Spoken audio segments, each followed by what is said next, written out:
안녕하세요. 박영실의 이미지 브랜딩입니다. 연상 유부녀와 결혼한 순애보 대통령 하면 누가 떠오르시나요? 네, 트럼프도 당황시킨 스트롱맨이죠. 바로 프랑스 마크롱 대통령입니다. 24살 연상 3명의 자녀를 둔 유부녀 스승과 결혼한 순애보 마크롱의 이미지 분석을 하니까요. 채널 고정해주세요. 구독과 알림도 놓치지 마시고요. 39세에 최연소 프랑스 대통령이 된 후 2022년 재선에 성공한 마크롱 대통령은요. 24살 연상에 당시 3명의 자녀를 둔 기혼자였던 고교 시절 연극반 스승이죠. 브리지트 마크롱 여사와 우여곡절 끝에 결혼하게 됩니다. 그러면서 논란이 되기도 했었죠. 하지만 문제 있어 보였던 러브스토리가 오히려 일편단심 순애보이의 이미지를 형성합니다.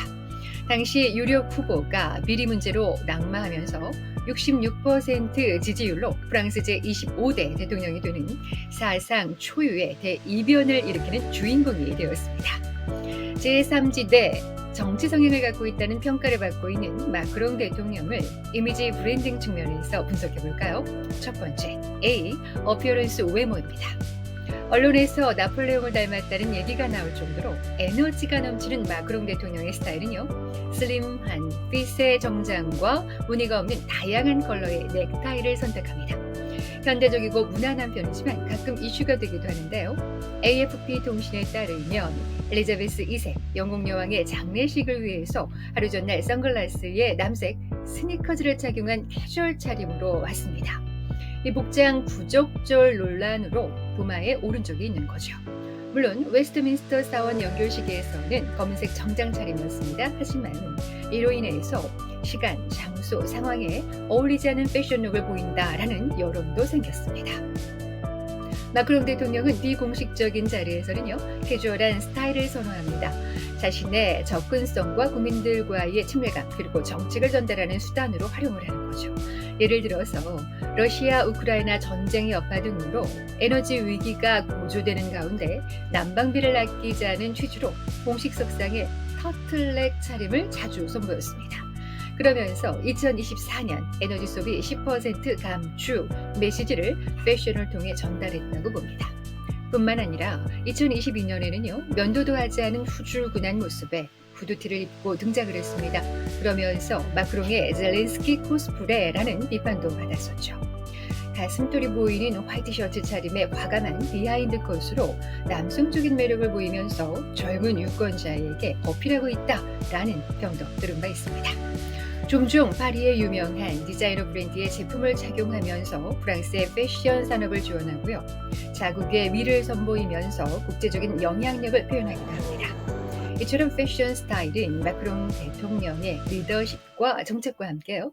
그의 공개 이미지 브랜딩을 형성하는 중요한 요소 중 하나라고 할 수 있습니다. 두 번째, 비헤이비어, 태도인데요. 이 마크롱 대통령은요, 강하고 단단한 악수로 유명합니다. 자신감 있고 특히 외국 인사와의 만남에서 권위를 보여주는 방법으로요, 이 악수를 활용하고 있다고 분석합니다. 그의 악수는 상대방에게 강인함과 결단력을 전달하는 데 사용되고요. 이는 그의 리더십에 대한 평가로 이어집니다. 마크롱 대통령은 세계적으로 화제거리가 된 도널드 트럼프 미 대통령과의 악수 대결에 대해서 결코 순간적으로 취해진 순진한 행위가 아니다라고 언론에 고백한 바 있습니다. 브뤼셀 나토 정상회의에서 당시 미국 트럼프 대통령을 처음 만난 그는요, 악력 시합이라도 하듯 입을 악무는 표정까지 지었었죠. 그러면서 손을 꽉 잡고 악수해서 트럼프의 손등에 피가 안 통했을 때 나는 이 손가락 자국을 고스란히 남겨놓기도 했습니다.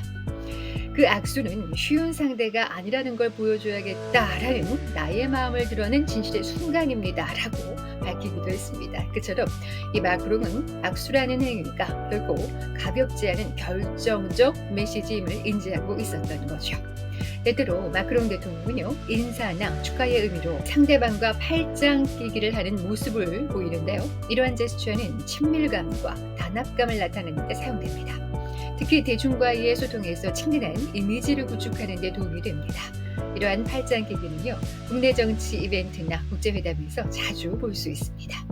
대중과의 만남에서 친근하고 개방적인 인사 방식을 선호하고요. 대중들에게 손을 흔들거나 등을 토닥이는 제스처를 통해서 국민들과의 교감을 더 강화하려고 노력합니다. 이러한 인사 방식은요, 그의 정책을 국민과 더 가깝게 느끼게 하고요, 대중의 지지를 얻는 데 기여한다고 분석됩니다. 마지막 세 번째 C, 커뮤니케이션 소통입니다. 분노를 표출하고 혼란을 주는 사람은 어디에나 있습니다. 앞으로도 가까운 거리에서 사람들과 만나며 소통해 나갈 겁니다. 라고 이 마크롱 대통령이요, 2021년 프랑스 남동부 드롬주의 작은 마을에서 지방 순회 도중에 얘기를 합니다. 길거리에서 마크롱 주의 타도를 외치던 한 남성에게 뺨을 맞았는데요. 그때 했던 말이기도 하죠.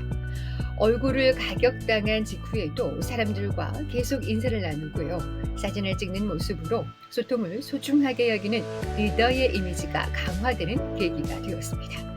그리고 나폴레옹 이후에 2017년 최연소 최고 지도자에 오른 마크롱 대통령은요, 유럽 통일을 꿈꿨던 나폴레옹 보나파르트 사망 200주년 기념식에서 일각의 반대를 무릅쓰고요, 헌화를 하면서 이렇게 얘기합니다. 나폴레옹을 일방적으로 찬양하거나 저평가하는 건 적절치 않다라고 단호하게 말하는 거죠. 당시 취임하면서 강한 프랑스를 외쳤던 만큼 헌화 결정에는 젊고 강한 지도자라는 이미지를 부각시키고자 하는 의도도 있었던 것으로 분석됩니다. 이처럼 복잡한 문제를 명쾌하게 설명하고요, 간결하게 전달하는 능력이 있는 이 마크롱. 연설과 인터뷰에서 사용되는 언어는요, 복잡한 정책을 이해하기 쉽게 만들어서 국민들과의 소통을 원활하게 하고요, 감정을 자극하는 포인트와 타이밍을 잘 파악하고 활용하는 전략가라고 분석됩니다. 이러한 커뮤니케이션 소통력은요, 마크롱 대통령이 국내외에서 리더로 평가되는 이유 중 하나이기도 합니다. 그의 능력은 정책을 효과적으로 전달하고 국민들과의 신뢰를 구축하는 데 큰 역할을 한다고 봅니다. 더 구체적인 내용은요, 한경 비즈니스 칼럼 박영실의 이미지 브랜딩을 참고해 주세요. 지금까지 박영실이었습니다. 고맙습니다.